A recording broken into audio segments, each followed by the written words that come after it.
Good morning student. पिछली video में हमने सामाजिक न्याय के बारे में पढ़ा था।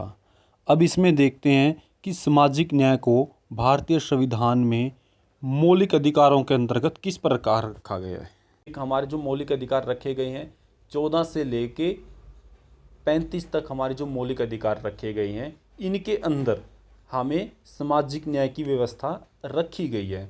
वो कौन कौन से अनुच्छेद के अंतर है वो देख लेते हैं एक बार। जैसे हम पहले बात करते हैं अनुच्छेद 14 के अनुसार कानून के समक्ष सभी समान हैं।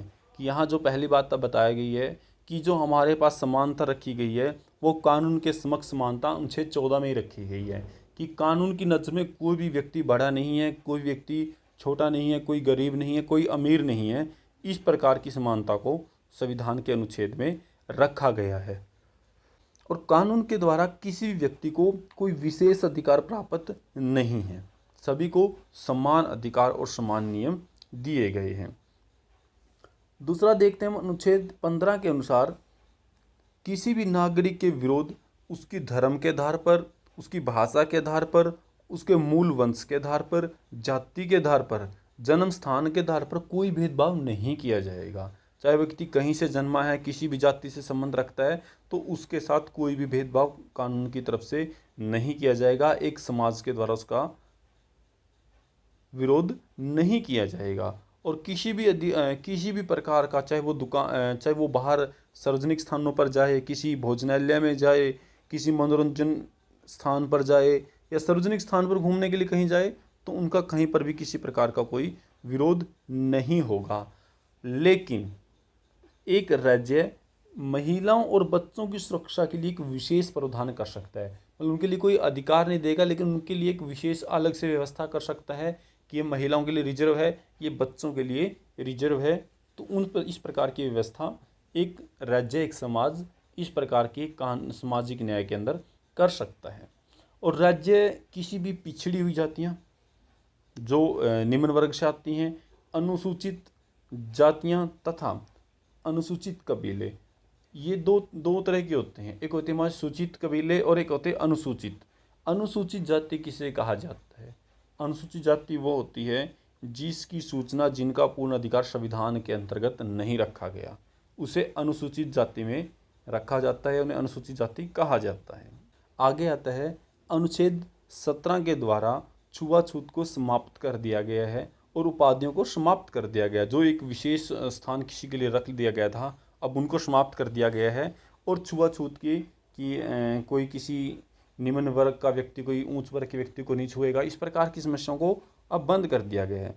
स्वतंत्रता के अधिकार के सभी नागरिकों को अनेक स्वतंत्रताएं प्रदान की गई हैं, लेकिन सभी नागरिकों को धार्मिक स्वतंत्रता प्रदान कराई गई है। शोषण को समाप्त करने के लिए शोषण के विरुद्ध अधिकार दिया गया है।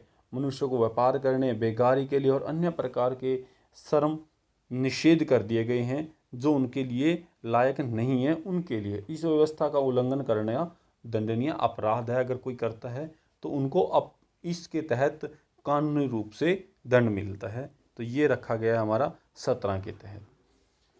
इसके बाद हम देखते हैं अनुच्छेद 29 और 30 में। 29 और 30 में अल्पसंख्याकों के लिए और अनुसूचित जातियों के लिए सांस्कृतिक और शैक्षणिक अधिकार भी दिए गए हैं कि वो उनको किसी प्रकार का पहनावा पहन सकते हैं, उनकी संस्कृति को मान सकते हैं, किसी भी तरह की व्यवस्था रख सकते हैं। और दूसरा शिक्षा का अधिकार कि वो किसी भी समाज में जाकर, किसी भी गुरुद्वारे से, चर्च से, मदरसा से, गुरुकुल से, कहीं से भी वो शिक्षा ले सकते हैं। उनके साथ इस प्रकार की व्यवस्था को 29 और 30 के तहत इनको हटा दिया गया है और अब वो स्वतंत्र हैं और उनके अधिकारों को, उनकी संस्कृति को, उनकी भाषा को सुरक्षित रख दिया गया है। आगे देखते हैं राज्य के निर्देशक तत्व। अभी तक हमने ये देखे थे मौलिक अधिकार के तहत जो हमें सामाजिक न्याय को रखा गया है। अब हम देखते हैं अनुच्छेद 36 से लेके 51 तक हमें निर्देशक सिद्धांत दिए गए हैं। जैसे हम पहले से बात करते हैं अनुच्छेद 38 में। अनुच्छेद 38 के अनुसार राज्य ऐसी सामाजिक व्यवस्था का निर्माण करेगा जिसमें सभी नागरिकों को राष्ट्र जीवन के प्रत्येक क्षेत्र में सामाजिक, आर्थिक और राजनीतिक न्याय प्राप्त हो। ये इन्होंने अनुच्छेद 38 में रखा गया है कि एक समाज, एक राज्य ऐसी सामाजिक व्यवस्था का निर्माण करे जिसमें उसके जीवन के हर एक प्रत्येक क्षेत्र में, चाहे वो सामाजिक क्षेत्र है, चाहे वो राजनीतिक क्षेत्र है, या फिर वो आर्थिक क्षेत्र है, सब में उनको समानता और न्याय मिले। इस प्रकार के ऐसे समाज का निर्माण करेगा। दूसरा है, राज्य अपनी नीतियों का संचालन इस प्रकार से करे कि सभी स्त्री और पुरुषों को समान रूप से आजीविका के प्राप्त साधन प्राप्त हो सकें, कि जहाँ पर महिला और पुरुषों को समान काम करने का अधिकार दिया जाए। इस प्रकार की व्यवस्था को भी 38 के अनुच्छेद में निर्देशक तत्वों के रूप में रखा गया है। फिर हमारा तीसरा पॉइंट इसमें आता है कि स्त्री और पुरुषों को समान काम के लिए समान वेतन मिलना चाहिए। कि यहाँ इन्होंने बताया कि अगर महिला काम करती है और पुरुष काम करता है तो पुरुष को उसी कार्य के लिए ज़्यादा पैसे दिए जाते हैं, महिला को उसी कार्य के लिए कम पैसे दिए जाते हैं।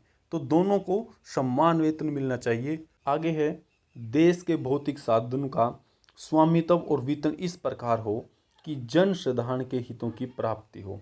जन साधारण कौन होते हैं? एक ऐसा सामान्य वर्ग जिसके हित के कार्य किए जाएं, जिनके सामान्य लोगों के हित के लिए कार्य किए जाएं, उनके पक्ष के कार्य किए जाएं, उनके लिए स्वामी इस प्रकार से साधनों को बांटा जाए। जो हमारे पास हमारे रिसोर्स हैं उनको इस प्रकार से डिवाइड किया जाए।